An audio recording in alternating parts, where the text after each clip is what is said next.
They say if your phone rings at 3:33 a.m., you must never answer. It's not a prank, not a wrong number. It's something else. People who do answer say there's no voice. Just breathing.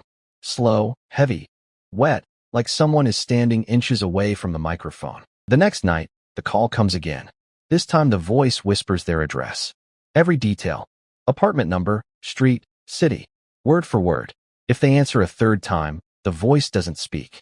Instead, they hear footsteps. Wooden floorboards creaking. Getting closer. And then, silence. The phone is found the next morning, still ringing. But the person who answered is never seen again. Beneath an abandoned mall, there's a basement filled with mannequins. Hundreds of them. All standing in rows, covered in dust. Shoppers who sneak in say sometimes one mannequin is in a different place than before. Some swear they've seen one blink. One security guard said he heard footsteps following him. Every time he turned, just mannequins. Silent, unmoving.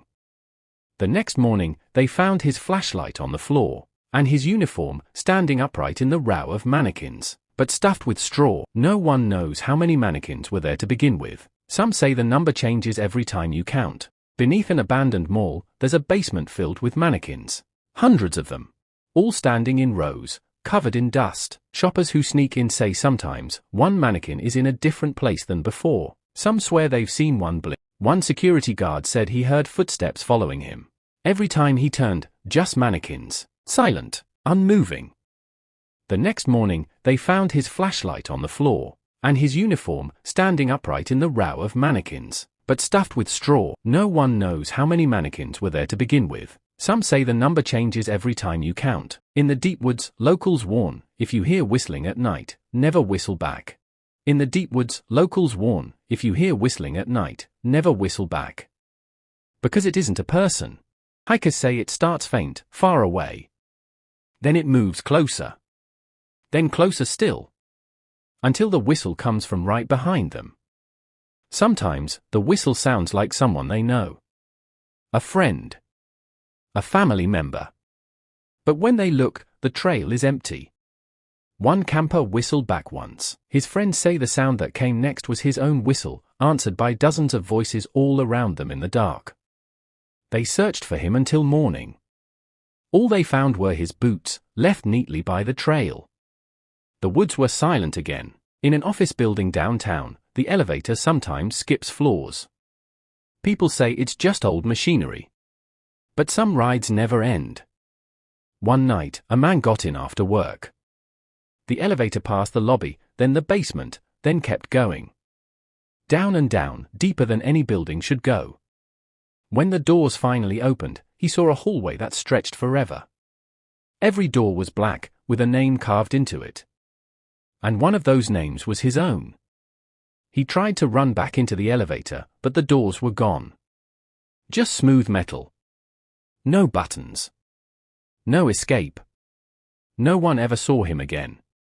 But some workers say late at night, the elevator mirror shows his reflection standing right behind them. At the edge of town, there's a playground no one uses anymore. The swings creak at night, even with no wind. Locals say a child was buried there long ago. Visitors claim they hear giggling. Soft, distant, but close enough to feel breath on their neck. When they turn, just an empty slide. One teenager swore he saw a child sitting on the swing. Pale skin, hollow eyes. The swing moved without sound. When he blinked, the child was standing inches away. He ran. But later that night, his mother heard a new voice calling from his room. A child's voice. Asking to play. The boy was never seen again. But sometimes, there's another shadow on the swing set. There's a roadside hotel where guests vanish without a trace. The staff never explain. They just rent out the same room again the next night.